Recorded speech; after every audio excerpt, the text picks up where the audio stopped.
गंगा जी के जल हम सब पान कर रहे हैं, जिस गंगा जी को नित्य हम दर्शन कर रहे हैं, उन गंगा जी को जब परम भागवत स्वरूप भागीरथ जी ने पृथ्वी पर लाया तो गंगा जी ने यही प्रार्थना की ब्रह्मा जी से, समस्त देवताओं से कि हमें पृथ्वी लोक पे नहीं जाना है, वहां अधर्मी मेरे में डुबकी लगाकर अपना पाप छोड़कर, वो सब के सब पाप छोड़कर मेरे पास रखकर स्वयं पुण्यात्मा बनकर चले जाएंगे। समस्त देवता, स्वयं ब्रह्मा जी, इंद्रादि समस्त देवता गंगा जी की बात सुनकर कुछ क्षण के लिए तो मौन हो गए। कहा, हे देवी गंगा, आप घबराओ नहीं।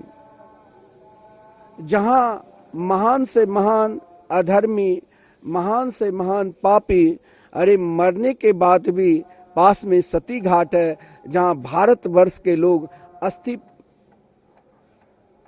गंगा जी में प्रभावित करते हैं, उनका भी कल्याण होता है। लेकिन गंगा जी से जब ब्रह्मा जी ने कहा, जब संत आकर डुबकी लगाएंगे गंगा जी में, तो हे गंगा जी, आपके समस्त पाप, जो पापी वहां पाप छोड़कर गए हैं और आपके अंदर समा गए हैं, वो समस्त पाप दूर हो जाएंगे।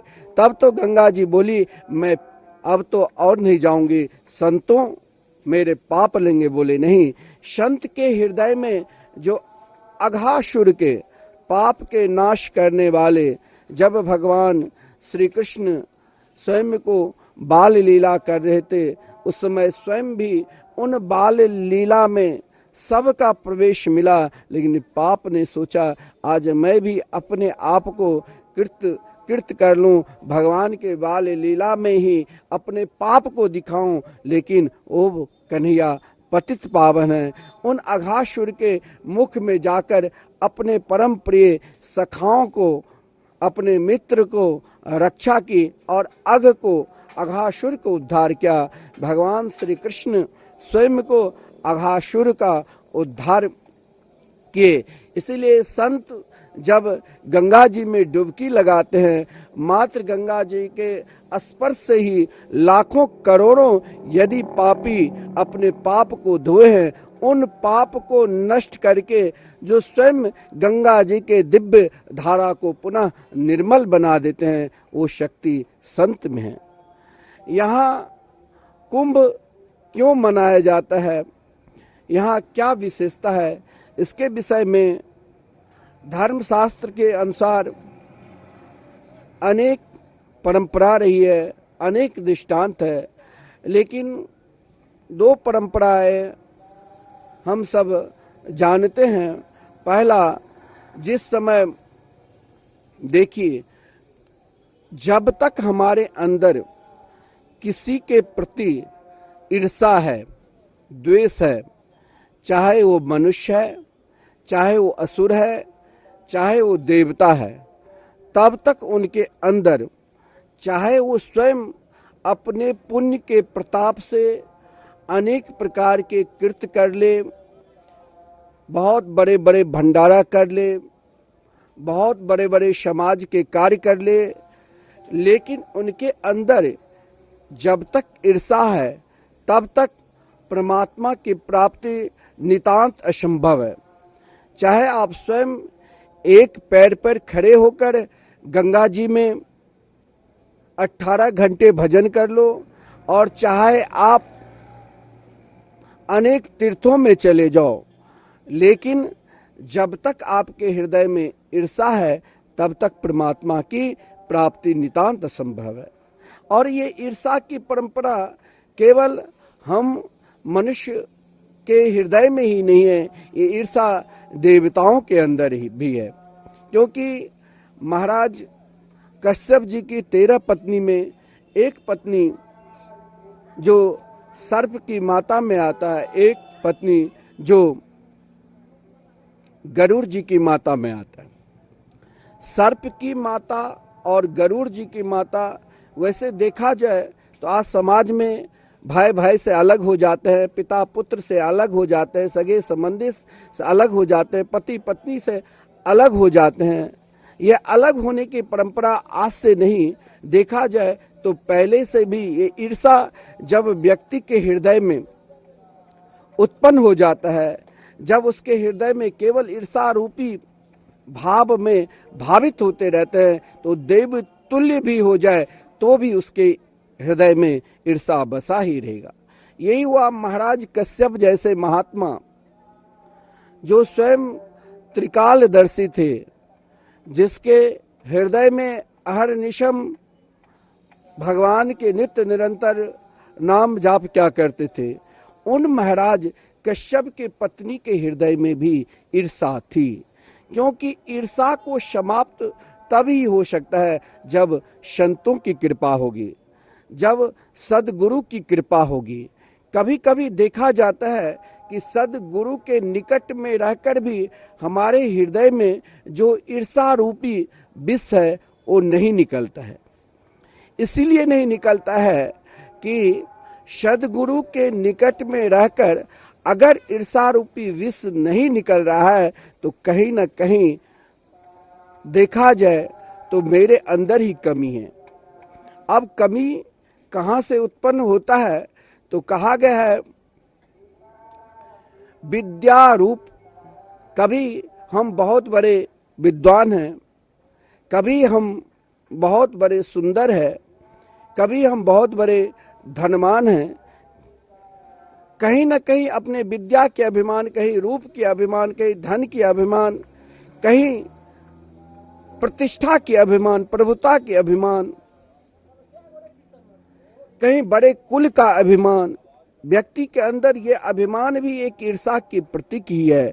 और वो महापुरुष के सानिध्य में रहकर और देखा जाता है कि अनेक प्रकार के धार्मिक टीवी चैनल के माध्यम से, जैसे हम संतवाणी के चैनल के माध्यम से आपको श्रवण करा रहे हैं, हम वर्षों से कथा श्रवण करते चले आ रहे हैं, वर्षों से हम सत्संग में जाते हैं, फिर भी मेरे अंदर जो ईर्षा रूपी विष है वो नहीं निकलता है। क्यों? क्योंकि हम जब उस सत्संग के पंडाल में प्रवेश करते हैं, जब हम उन संतों के पास जाते हैं, तब हम मेरे अंदर जो एक अभिमान है प्रभुता के कि हम इतने बड़े प्रभावशाली, आज हमें सही जगह बैठने का स्थान नहीं दिया, कोई मुझे सम्मान नहीं किया, मैं इतने बड़े धनवान होकर रोज जहाँ कहीं धार्मिक कार्य होता है वहाँ हम भंडारा करते हैं, अन्य क्षेत्र में सेवा करते हैं। जैसे यहाँ नित्य निरंतर हरिद्वार की पावन पवित्र भूमि पर क्षेत्र चलता है, आपके कैंप मिथिला कुंज में हमारे पूज्य महाराज श्री के बहुत सारे भक्त नहीं आए हैं। मैं सबसे आग्रह किया हूँ कि आप वहीं से यदि संतों की सेवा करेंगे तो आपका लाभ मिलेगा। टीवी चैनल के माध्यम से जो ट्रस्ट के अकाउंट नंबर है उस पर आप सेवा कर सकते हैं। यहाँ संतों के, महात्माओं को, दरिद्र नारायणों की जो सदा सेवा चलते रहेंगे 1 माह तक। लेकिन हम चर्चा कर रहे हैं ईर्षा पे। ये ईर्षा की परंपरा आज से नहीं, अनादिकाल से महाराज कश्यप जैसे महात्मा की पत्नी जो बार बार प्रार्थना की, बार बार निवेदन किया कि महाराज मेरे यहाँ एक कोई पुत्र हो, लेकिन ईर्षा द्वेष लेकर सर्प की माता कद्रू ने कही कि मेरे को 1000 संतान हो जाए ताकि हम बनिता से के पुत्र से युद्ध करें। लेकिन बनिता जो गरुड़ जी की माता थी, उनके 2 पुत्र हुआ, लेकिन सर्प की माता वहां भी उनसे ईर्षा रूपी, क्योंकि गरुड़ जी की माता के हृदय में तनिक ईर्षा नहीं थी। क्यों? क्योंकि ईर्षा को समाप्त करना है तो स्वयं हम अपने अंदर के जो अभिमान है, जब तक आप अपने अंदर की अभिमान को दूर नहीं करोगे तब तक ईर्षा की समाप्ति नहीं होगी। चाहे आप हजारों बार गंगा जी में डुबकी लगा लीजिए, चाहे आप हजारों बार दान पुण्य कर लीजिए, चाहे आप हजारों बार सत्संग कर लीजिए, अगर अपने अंदर जो आपके अंदर ईर्षा अभिमान बसा है ये तब ही दूर होगा जब हम स्वयं अपने आप को दीन हो जाएंगे, यानी अपनी समस्त शक्ति को शून्य कर देंगे और अपने सगे संबंधी, हमारे सगे संबंधी बहुत बड़े हैं, हम बहुत दान पुण्य करते हैं, हमें सही से सम्मान नहीं मिला, उन शक्ति को शून्य करके एकमात्र अपने आप को श्री कृष्ण के चरणार बिंद के शक्ति पर, परमात्मा की शक्ति पर पूर्ण रूप से विश्वास करने लग जाओगे, तब ही ईर्षा समाप्ति होगी। इधर जब कद्रू से संतान हुई तो 1000 सर्प जन्म लिया और गरुड़ जी की माता बनिता से जब संतान हुई तो प्रथम संतान कद्रू ने उसे अपने भाव में लेकर जो अरुण नाम के पुत्र हुआ, जिसे आधे ही शरीर मिले, और जब गरुड़ जी का प्रागट्य हुआ तो दोनों माताएं एक साथ रहती थी, लेकिन ईर्षाएं इस प्रकार व्यक्ति के अंदर जब समा जाते हैं तो आपस में रहकर भी हमें उनके ऊपर विश्वास नहीं होता है। ऐसा ही था जो कभी भी सर्प की माता कद्रू और गरुड़ जी की माता बनिता में विश्वास हुआ ही नहीं। एक दिन प्रातः काल की बेला में दोनों माताएं जब स्नान करने के लिए गई तो चर्चा चला कि भुवन भास्कर सूर्य के रथ में जो वेग से चलता हुआ घोड़ा श्वेत रंग के हैं और उनके पूंछ भी श्वेत रंग के, लेकिन कद्रू अपने अंदर ईर्षा ले लिया। उसने कहा चलो घोड़ा श्वेत रंग की है लेकिन उनके पूंछ काले रंग की। अब दोनों माताएं गरुड़ जी के माता नहीं समझ पाए कि इनके हृदय में ईर्षा है, क्योंकि ईर्षालु आपको इस प्रकार अपने भाव में ले लेगा कि सही समय में आप उनको नहीं पहचान पाओगे।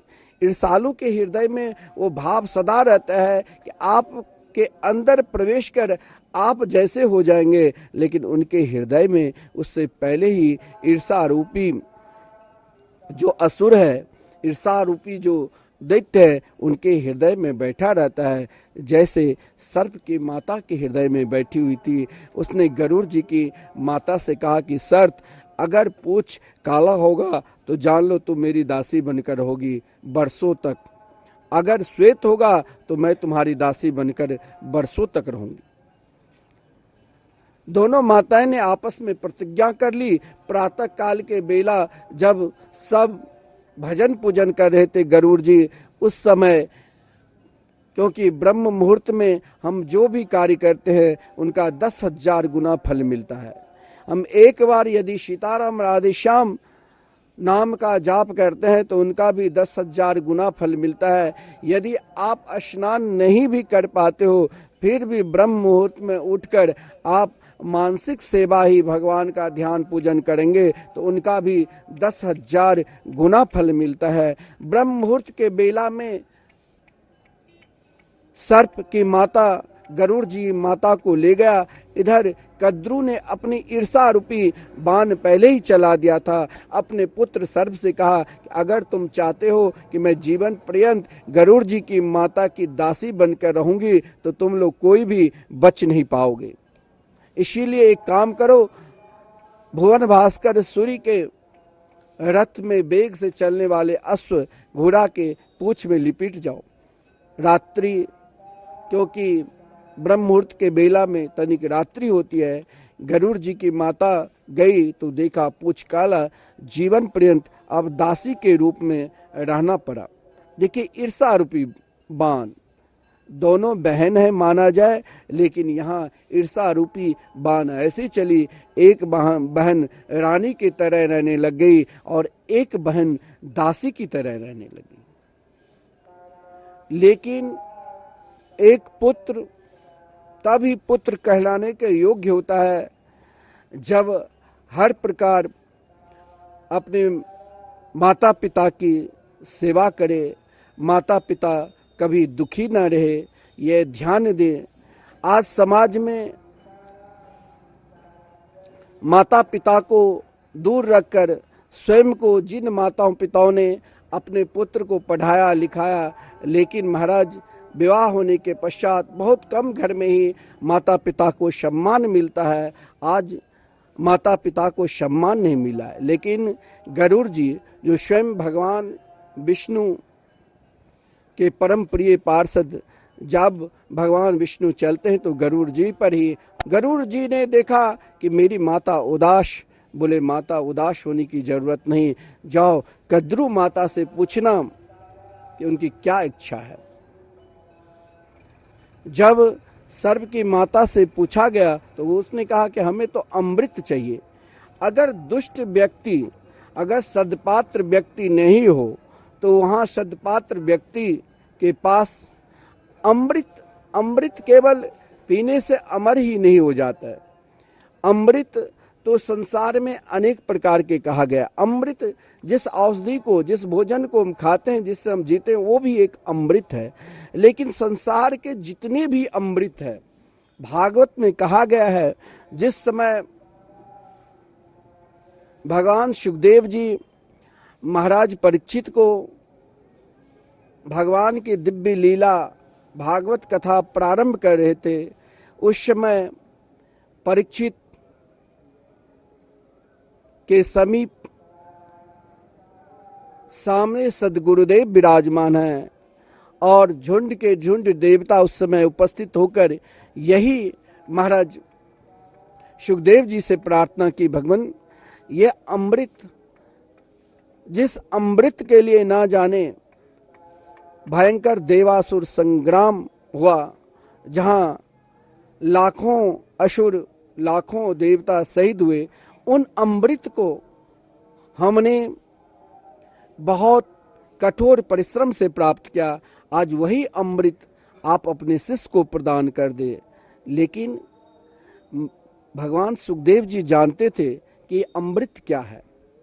एक अमृत ऐसा है जो संसार के समस्त सुख सुविधा, इतना ही नहीं स्वर्ग के समस्त सुख सुविधा हमें प्रदान कर देंगे। लेकिन एक अमृत ऐसा भी है जो हमें सीधे श्री कृष्ण से मिला देंगे, और वो अमृत वही है तब कथामृतम तप्त जीवनम। भगवान की दिव्यमयी जो कथा है वही हम सबके जीवन को जीने के जो कला सिखाते हैं।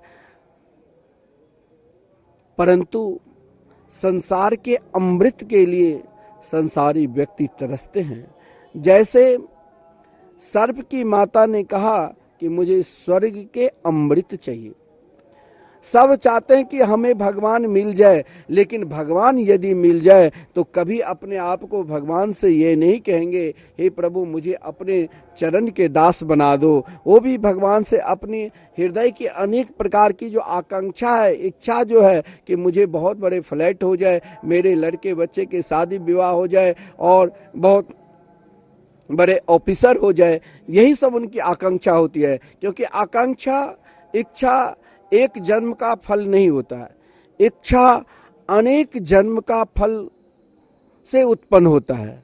हम चाहेंगे कि हमें इसी जन्म की इच्छा है, नहीं, हमने अनेक आज इस मानव शरीर को प्राप्त किया है। इस 84 लाख योनि में 2 अरब 98 करोड़ जन्म के बाद जो ये मानव शरीर मिला है, इन मानव शरीर में भी इच्छा रूपी, आकांक्षा रूपी जो हमारी कामना है वो एक जन्म की नहीं होती है, अनेक जन्मों की कामना इस जन्म में आ जाते हैं। जिस कारण हम चलते फिरते, सोते बैठते, जागते उठते, ना जाने हम अपने मन में क्या क्या इच्छा आकांक्षा लेकर चलते हैं। हर व्यक्ति की आकांक्षा होते, चाहे दुष्ट हो चाहे साधु हो, सबके हृदय में किसी न किसी प्रकार की इच्छा और आकांक्षा होती है। गरुड़ जी की माता की हृदय में भी इच्छा आकांक्षा उत्पन्न हुई, वही आकांक्षा क्या है, उनकी इच्छा क्या है कि हम अमृत पान करके अमर हो जाएंगे। जीवन में अमृत यदि किसी को मिला है तो एकमात्र भगवान की रसमयी कथा से, भगवान से प्रेम करने से, महापुरुषों की प्रेम करने से। लेकिन अगर ईर्षा लेकर हम कार्य को, कोई भी कार्य करते हैं तो उस कार्य में सफलता मिलती है, लेकिन उस सफलता को अधूरा सफलता कहा जाता है। जैसे गरुड़ जी की माता की इच्छा कुछ नहीं थी, एकमात्र श्री कृष्ण के चरणार बिंद की भक्ति, और सर्प की माता की आकांक्षा थी कि मेरे पुत्र अमृत पान करके अमर हो जाए। लेकिन गरुड़ जी अपनी माता को उस विकट परिस्थिति से रक्षा के लिए स्वर्ग लोक में जाकर देवताओं से युद्ध किया और उस अमृत कलश को लेकर महाराज सर्प की माता कद्रु को प्रदान करने के लिए चल पड़े। लेकिन पीछे पीछे देवता सब के सब गरुड़ जी के पीछे जा रहे हैं। गरुड़ जी उस अमृत कलश को लेकर आगे बढ़ रहे थे। सर्वप्रथम गरुड़ जी प्रयागराज पर एक पल के लिए, जहां वट वृक्ष, जहां समस्त देवी देवता कहा गया, प्रयागराज के वट वृक्ष पे जो सदा अमर है, वहां पर विश्राम किए। जो ही विश्राम किए तब तक देवता आ चुके थे। पुनः अमृत कलश लिया, एक बूंद अमृत का रस, यानी वो अमृत कोई साधारण अमृत नहीं है, वो अमृत स्वयं भगवान की प्रेरणा है। और वही प्रेरणा वहाँ कुंभ स्थली के रूप में, यानी समस्त संतों को एकत्रित किया।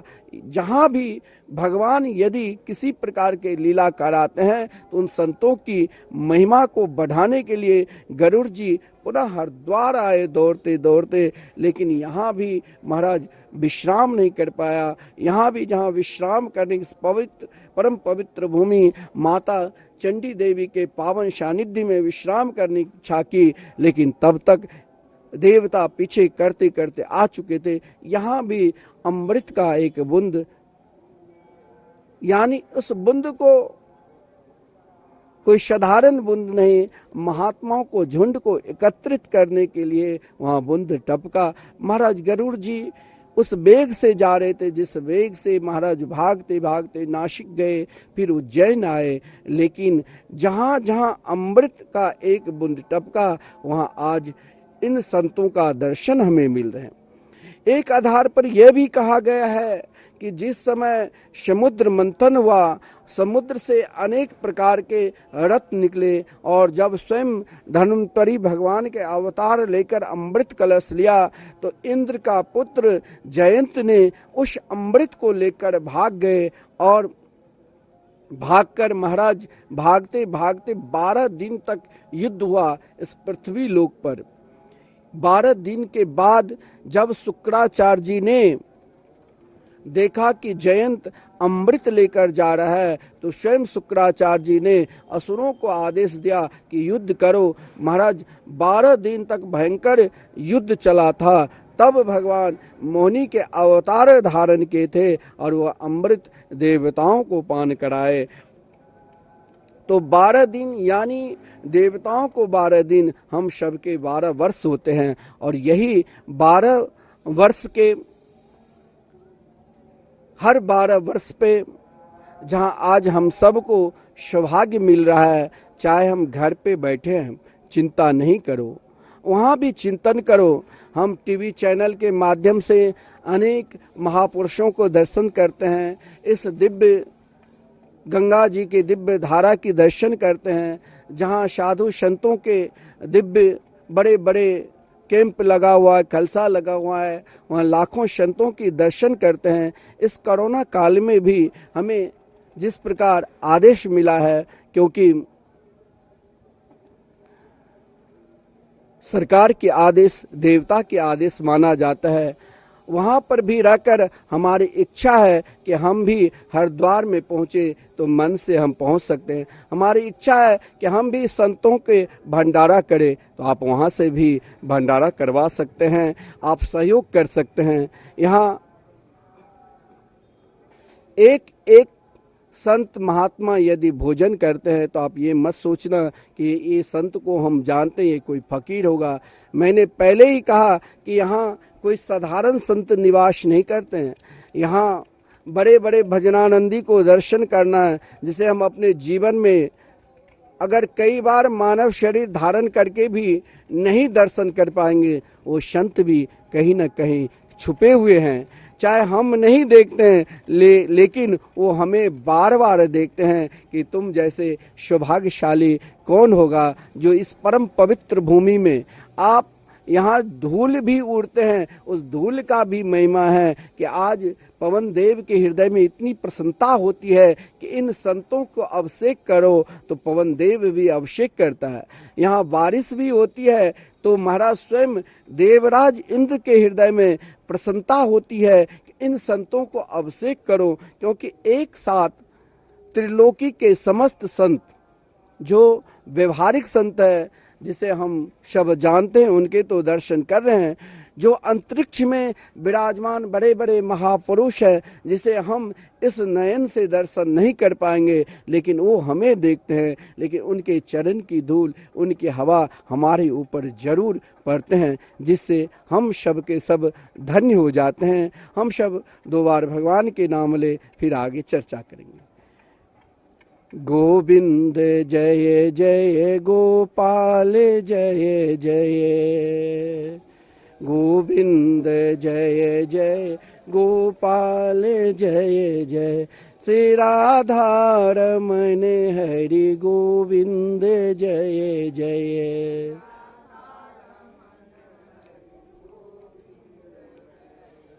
यदि हम यहाँ पर उपस्थित हुए हैं तो यहाँ हमें भी अपने जीवन में, ये परंपरा आज से नहीं है, ये भारत भूमि संतों की भूमि है। इस भूमि में आप जहाँ भी जिस भूमि पर कोई बिहार प्रांत से आया है, कोई उत्तर प्रदेश से, कोई महाराष्ट्र से, जहाँ भी जिस ओर से आए हैं वहाँ भी भगवान की कुछ न कुछ लीला हुई है। तो अभी तक जिस दिन शास्त्र में कहा गया है यदि हम तीर्थ स्थान में आए हैं तो घर जैसे सुख सुविधा हमें कदापि नहीं मिलेगा। यहाँ हम सुख सुविधा के लिए नहीं आए हैं, क्योंकि तीर्थ शब्द का अर्थ ही होता है तीर्थम याति त्रायति, जैसा तीर्थ है जहाँ हमें तारना मिले, जहाँ हमें कष्ट मिले, क्योंकि कष्ट जहाँ मिले, तारना मिले, वही तीर्थ है। क्योंकि आप सोचोगे कि हमें एसी कमरा मिले, हमें बढ़िया सुख सुविधा मिले तभी हम तीर्थ करेंगे, तो ऐसा तीर्थ व्यर्थ है। तीर्थ में हमें तारना क्यों कहा गया? तीर्थम याति त्रायति जैसा तीर्थ, यानी यहाँ तारना। अगर हमें कष्ट होगा तो हम अधिक सो नहीं पाएंगे, हम भगवान के अत्यधिक भजन करेंगे। यदि हम घर पे 16 माला भजन करते हैं तो यहाँ तीर्थ स्थान में 1 लाख भजन करें। अगर हम भजन नहीं कर पाते हैं तो भी यहाँ हर कार्य भजन है। यहाँ झाड़ू लगाना भी भजन है, यहाँ संतों के झूठल पत्तल उठाना भी भजन है। अपने आप को कभी भी यह भाव मत लाना कि हम छोटा काम कर रहे हैं, क्योंकि भगवान श्री कृष्ण से बड़े कोई नहीं हो सकता है। लेकिन राजसूय यज्ञ में भगवान ने सबका अलग अलग कार्य बांट दिया था, लेकिन स्वयं को झूठन पत्तल और संतों को चरण धोए थे। तो तीर्थ में आकर कभी भी अपने अंदर यह भाव भी उत्पन्न नहीं करना चाहिए कि हमें वो सुख नहीं मिल रहा है जो घर में मिलता, हम क्यों आए। हम सब के सब बहुत बड़े भाग्यशाली है जो इस कोरोना काल में भी अपने अंदर वो विश्वास था। जैसे मैंने प्रारंभ में ही कहा था कि जीवन में जब तक विश्वास नहीं होगा तब तक ठाकुर से, कन्हैया से संबंध स्थापित ही नहीं होगा। आज हमने विश्वास लेकर इस परम पवित्र भूमि पर आए हैं, तो हमारे जीवन में भी एक ही संबंध जोड़ना चाहिए कि इस परम पवित्र भूमि में मेरे द्वारा किसी भी प्रकार का अपराध ना बन जाए। क्योंकि शास्त्र में कहा गया है कि अन्य क्षेत्रे कृतम पापम पुण्य क्षेत्रे गमिष्यति, पुण्य क्षेत्रे कृतम पापम तर्हि वज्रलेपम भविष्यति। यदि हमसे घर में, परिवार में किसी प्रकार के पाप हुआ है, तो जो महापुरुष, जो संत गंगा जी के अंदर जो पाप प्रवेश करते हैं उनका निवारण कर सकते हैं, उन संतों के हम नित्य निरंतर दर्शन करते हैं। उनके चरण धूलि नित्य मेरे मस्तक पर पड़ता है, तो हम पापी तो हो ही नहीं सकते हैं। फिर भी मेरे अंदर विश्वास तभी उत्पन्न होगा जब हम पूर्ण रूप से एक संबंध बना लेंगे। संबंध यहाँ माँ गंगा जी के ही हम जलपान करेंगे, माँ गंगा जी में ही हम स्नान करेंगे, और स्नान करने से हम हमारे अंदर का पाप, हम सोचते हैं कि पाप हमारा धुल गया, लेकिन फिर भी पाप रहता है। क्यों? क्योंकि हम निंदा करने लग जाते हैं दूसरे के। तो जब तक तीर्थ स्थान में रहे, कोई हमें गाली भी दे तो उसे मुस्कुराकर सहन करना चाहिए। कोई हमें अपमान भी करे तो उसे मुस्कुराकर सहन करना चाहिए। हमें स्वयं को उनका जवाब नहीं देना चाहिए, क्योंकि हम स्वयं को अपने आप में नहीं है। हम स्वयं को, अपने आप को संबंध उन महापुरुषों में स्थापित कर दिया, जिन महापुरुष यहाँ किसी न किसी रूप में, बड़े बड़े पंडाल बना हुआ है, छोटे पंडाल बना हुआ है, अनेक खलसा लगा हुआ है, नगर लिखा हुआ है, वहाँ विराजमान है। लेकिन कुछ ऐसा भी संत है जो हमें यही देख रहा है कि भैया तुम बहुत बड़े पुण्यशाली हो, जो इस विकट परिस्थिति में, जहाँ लोग घर से भी नहीं निकलता है, तुमने विश्वास तो लिया लेकिन तेरे अंदर वो संबंध नहीं है। अगर तुम्हारे प्रति संबंध रहता तो फिर तेरे अंदर क्रोध क्यों आ रहा है? दूसरे के प्रति ईर्षा क्यों हो रही है?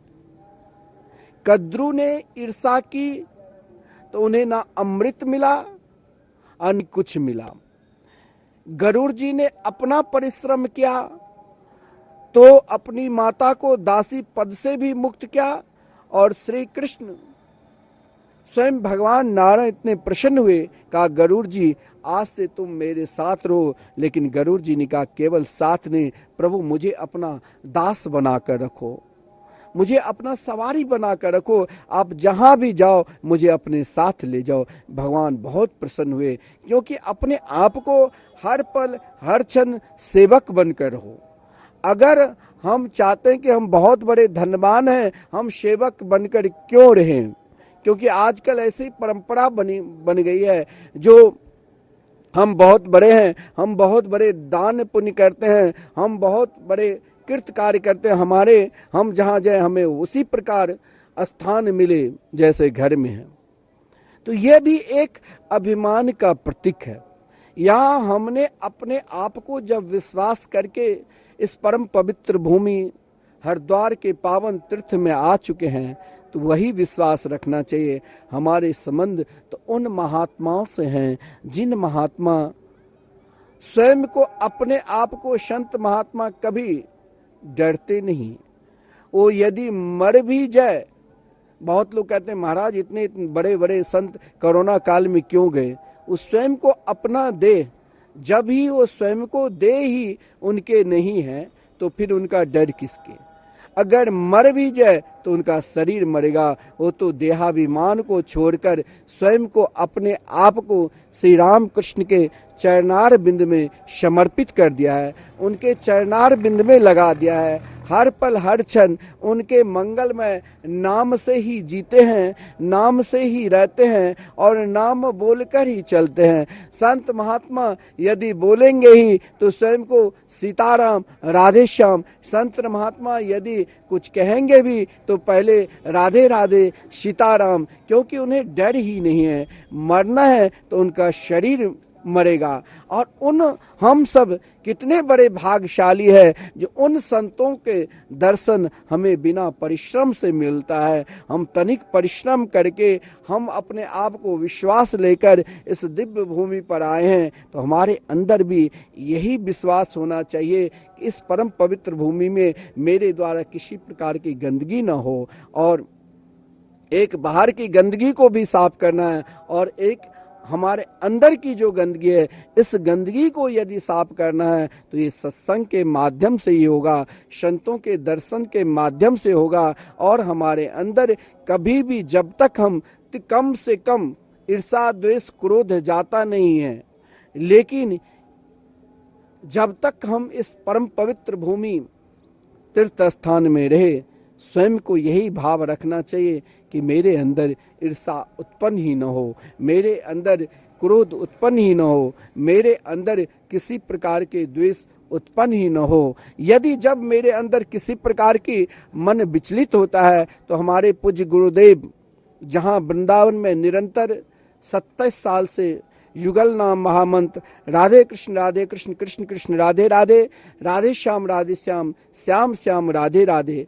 कुछ लोगों का आग्रह है कि हम तो नहीं आए, तो आप भी यहाँ जो निरंतर युगल नाम महामंत्र के कीर्तन चल रहे हैं, एक दिन का मात्र इस कीर्तन का 1100 रुपया ही खर्चा है, आप ये कीर्तन करा सकते हैं। इन संतों का भोजन, आपके अंदर सामर्थ्य नहीं है कि हम भंडारा नहीं करा सकते हैं, तो एक दो संत को मात्र 500 रुपया देकर आप एक संत दो संत का भोजन करा सकते हैं। इतना ही नहीं, आप चाहे हम यदि अपने घर में अखंड कीर्तन 24 घंटा के रखते हैं तो हमारा 10,000 20,000 खर्चा कर लेते हैं, लेकिन गंगा जी के परम पवित्र भूमि पर अपने पूर्वजों के लिए, स्वयं के अपने लिए, यहाँ ये खलसा का नाम है मिथिला नगर, लेकिन मिथिला कुंज से प्रसिद्ध है। हम सब मिथिला कुंज को जानते हैं और मिथिला कुंज में जहाँ भी जाओगे, हमारे पूज्य गुरुदेव वृंदावन में अखंड कीर्तन चला रहे हैं और यहाँ भी अखंड कीर्तन अहर्निशम चल रहे हैं, अखंड युगल नाम महामंत्र। अगर मन विचलित होने लग जाए तो इस कीर्तन में बैठकर स्वयं को, अपने आप को भूलकर श्री कृष्ण के मंगलमय नाम लेना चाहिए। आज के प्रसंग आज हम यहाँ तक आपको श्रवण करा रहे हैं। कल से फिर हम सब नित्य निरंतर भगवान के दिव्य चरित्र, संतों की चरित्र, भक्तों की चरित्र, क्योंकि यहाँ इस कुंभ के परम पवित्र भूमि पर भगवान के साथ साथ उनके भक्त का चरित्र भी हमें श्रवण करना होगा कि भगवान से प्राणी का संबंध तब ही जोड़ता है जो हमें जुड़ाया। हम सब कौन कहाँ से आए हैं, कहाँ के रहने वाले हैं, लेकिन आज हमारे पूज्य गुरुदेव जिसके रोम रोम में भगवान के मंगलमय अहर्निशम नाम निकल रहे हैं, जिनकी इच्छा और कामना भी कुछ है तो एकमात्र भगवान के लिए, जिसने अपने जीवन में कभी भी अगर इच्छा भी प्रकट की तो कभी भगवान के संकीर्तन चले, भगवान के लिए भंडारा चले, और उनकी इच्छा एक ऐसा उत्पन्न है कि भागवत कथा भारतवर्ष में लाखों संत महात्मा कथा व्यास कथा करते चले आ रहे हैं। 18,000 श्लोक है, हम एक साथ नहीं उनके दर्शन कर पाते हैं और नहीं हम देख पाएंगे। एक ही साथ संपूर्ण भागवत का श्लोक हम सब दर्शन करें तो वृंदावन धाम में उनकी एक ही इच्छा, स्वयं को अपने आप अस्वस्थ है, लेकिन कोई भी बैठते हैं उनकी भी आकांक्षा भागवत की ओर लगाते हैं। व्यर्थ की चर्चा कोई प्रारंभ करते हैं तो भागवत भगवान के तस्वीर दिखाते हैं कि आप ये भागवत मंदिर हमें बनाना है। कुछ ना समझ लोग समझते हैं कि महाराज जी इतने बड़े मंदिर कैसे बना लेंगे। महाराज जी आज तक हमारे पूज्य गुरुदेव जो संकल्प किए हैं, मिथिला के परम पवित्र भूमि पर जहां माता जगत जननी जानकी के चरणारविंद समस्त भूमि पर पड़ा हुआ है, जहां भारतवर्ष के ही नहीं त्रिलोकी के संत स्वयं नव योगेश्वर कवि हरि अंतरिक्ष प्रबुद्ध इत्यादि महाराज जनक के द्वार पर जाकर सत्संग किए हैं। उस परम पवित्र भूमि पर वृंदावन में माता जानकी यानी आद्या शक्ति आह्लादनी शक्ति तो मिथिला कुंज बना दिए, और मिथिला में प्रतीक वृंदावन। जब उस परम पवित्र भूमि पर हम पहुंचते हैं तो वहां लगता है कि हम स्वयं को अपने आप को वृंदावन आ गए। अब गुरुदेव की इच्छा है कि वृंदावन धाम में भागवत के सुंदर दिव्य मंदिर बने, जहां संपूर्ण भागवत के श्लोक एक साथ रहे। उनकी इच्छा और संकल्प, संत महात्मा जो भी संकल्प लेते हैं वो पूर्ण जरूर होता है। हमें दान देना चाहिए या नहीं देना चाहिए ये तो बाद की बात है, लेकिन हमें भी यही भाव, सत्कार में हर हमेशा भाव उत्पन्न करना चाहिए कि हमें भी भगवान का भजन करना चाहिए। आज हमें यही संकल्प लेकर इस कल्पवास जो निरंतर संतों के दर्शन, शाही स्नान के विषय में हम कल आपको चर्चा करेंगे। संतों के दर्शन, संतों की चर्चा, संतों का ही सब कुछ हमें यहाँ दर्शन करना है। यही भाव लेकर हमें इस तीर्थ में निवास करना चाहिए। आइए 2 बार हम युगल नाम महामंत्र के कीर्तन करते हैं, फिर कल प्रसंग आगे बढ़ाएंगे। राधे कृष्णा राधे कृष्णा, कृष्णा कृष्णा राधे राधे, राधे श्यामा राधे श्यामा, श्यामा श्यामा राधे राधे। श्री वृंदावन बिहारी लाल की जय, श्री गुरुदेव भगवान की जय। जय जय श्री राधे, जय जय श्री राधे।